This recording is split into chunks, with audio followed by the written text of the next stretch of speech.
Hai semuanya, perkenalkan nama saya Dwi Pratiwi Sinaga dari kelas 10G SMA Negeri 1 Lubuk Pakam dengan nama guru pembimbing Ibu Ajijah Fajar Ningrum, SPD. Di sini saya akan menjelaskan salah satu contoh menghindari bias sejarah, yaitu G30 SPKI. Sebelumnya, saya akan menjelaskan apa itu menghindari bias sejarah, penyebab dan terjadinya bias sejarah, dan bagaimana cara menghindari bias sejarah.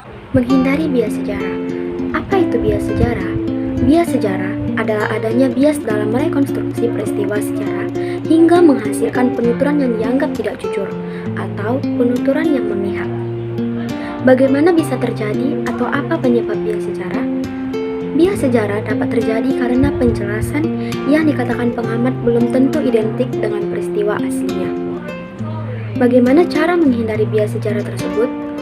Untuk menghindari terjadinya bias sejarah, seorang penulis harus mengadakan analisis terhadap sumber-sumber yang ditemukan, bukan hanya mengacu pada satu sumber, tetapi juga melihat keterangan dari sumber lain.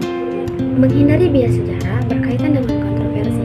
Kontroversi dapat diartikan sebagai sejarah yang dalam penulisannya masih berproses, yang pada akhirnya memunculkan beberapa pendapat yang berbeda berkaitan dengan suatu peristiwa sejarah.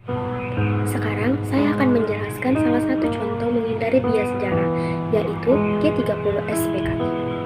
Versi sumber pertama. Gerakan 30 September atau G30S yang dilakukan oleh Partai Komunis Indonesia atau PKI atau dikenal dengan sebutan G30 SPKI merupakan bagian dari sejarah Indonesia. Kenapa G30 SPKI bisa terjadi? Tentunya masih pertanyaan banyak orang. Peristiwa kelam ini juga masih begitu melekat di ingatan masyarakat Indonesia, meski telah lama berlalu. G30 SPKI terjadi pada tanggal 30 September 1965 pada malam hingga dini hari dan masuk ke 1 Oktober 1965. Peristiwa ini dimotori oleh pemimpin terakhir PKI, yakni Dipa Nusantara Aidit atau DNAidit.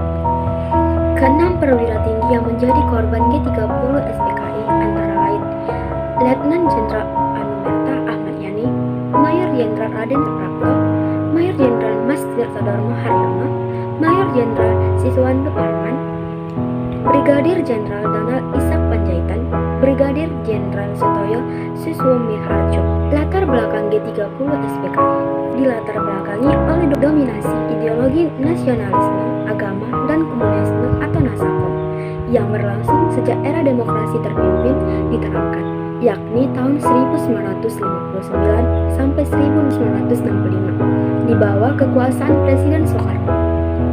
Selain itu, desas-desus kesehatan Presiden Soekarno juga turut menjadi latar belakang pemberontakan G30 SPKI. Tujuan G30 SPKI yaitu menggulingkan pemerintahan era Soekarno dan mengganti ideologi negara Indonesia menjadi komunisme.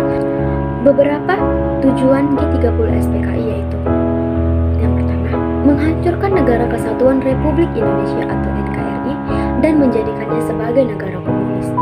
Yang kedua, menyingkirkan TNI Angkatan Darat dan merebut kekuasaan pemerintahan. Yang ketiga, mewujudkan cita-cita PKI, yakni menjadikan ideologi komunis dalam membentuk sistem pemerintahan.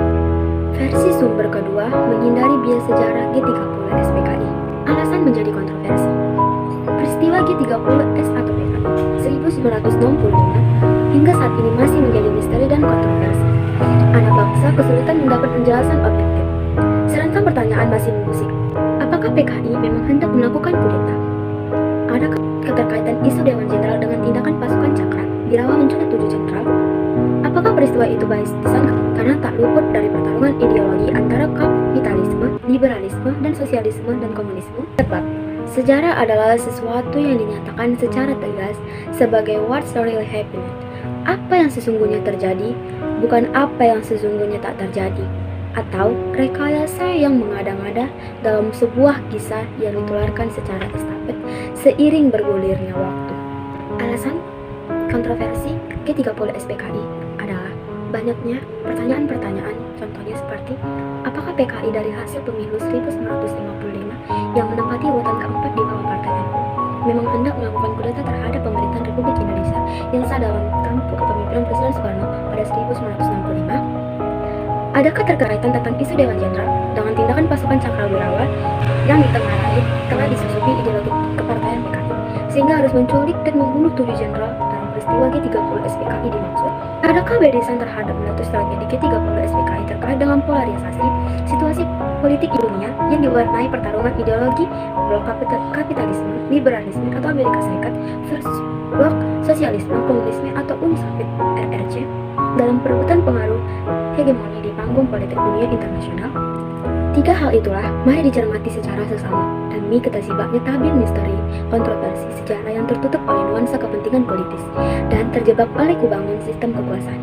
Sebab yang demikian itu adalah sesuatu yang haram dalam penegakan hukum sejarah yang wajib objektif, ilmiah, dan proporsional. Cermatilah apa yang diungkapkan, jangan sekali-sekali mencermati siapa yang mengungkapkan. Bila berharap atas segala sesuatu yang objektif ilmiah. Demikian video menghindari bias sejarah G30 SPKI. Maaf jika ada kesalahan kata dan sikap. Saya ucapkan terima kasih.